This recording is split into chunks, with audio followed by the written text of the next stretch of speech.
Hey, thanks for joining me today. I've got a great question. It's a long one from Ethan in Canada. He says, how do you improve the quality of your praise and worship service? Me and my family go to a small church, and I'm the lead guitarist, drummer, and bass player for the church. I wonder how you do that. And over the years, our praise and worship ministry hasn't seen much improvements.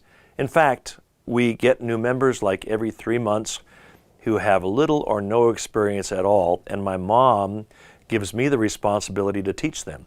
Sure, they learn and are eventually able to play, but they don't have the diligence to learn more than what I've taught them.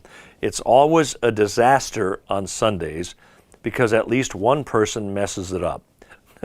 There hasn't been any improvements for the last 5 years, and it's very discouraging how disorganized the team is. I'm not in charge. In fact, I don't even know who is. But I just want to know how we can make improvements in the praise and worship team. Boy, I feel your pain, Ethan. I think I've been where you've been. In fact, a lot of people have been where you've been. It sounds to me like you're in charge. Somebody needs to be the leader, and if you're the bass player, the drummer, and the lead guitarist, you're probably, and you're teaching all the other people, I would encourage you to take a role, the role as the leader of this group. Now, a couple things.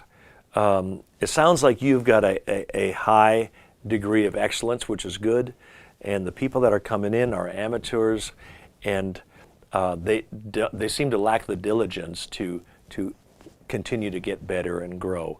So here's what I would suggest to you.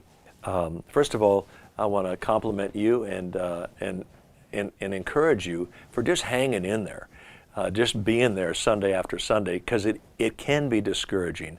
It sounds to me like you're trying to build a worship band, something maybe bigger than you need to build right now. With people that aren't qualified, and that's going to always lead to frustration and discouragement.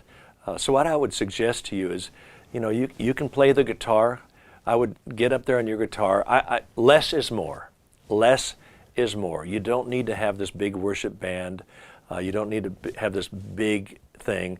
As someone comes up, as they start learning, maybe it's a singer or a guitar player or a keyboard player, and as they kind of grow, maybe that's the two of you on the stage. And then eventually you might get somebody else to come. But I would start small. Start with what you know. You have a picture in your mind where you want to be. You want to have a worship team up there, and you want to have musicians who are proficient and excellent in what they do. But you're not there yet. So you got to look at the reality, and rather than being discouraged every single Sunday, I would just kind of say to the group, you know what, we're going to have private lessons. I'm going to teach you. We're going to rehearse. We're going to go through these worship songs. We're going to keep rehearsing. We're going to keep practicing. But for right now, I'm going to just get on the stage with my guitar and lead worship. And little by little, we're going to grow. We're not where we want to be. We want to be here, but right now this is what we have. So start with what you have. Start small, and just see what God will do. And pray that He sends the right musicians to your church so you can build a good praise and worship team. And God will help you. We'll remember to pray for you as well, Ethan. Hey, thanks for your question. If you've got a question you want to ask me, go to donmoen.com/Ask Don, and I will give it my best shot. God bless. Make it a great day. When we think about planning a worship service, automatically we think, okay, music, what's my song list? But you need to get over that and understand that there's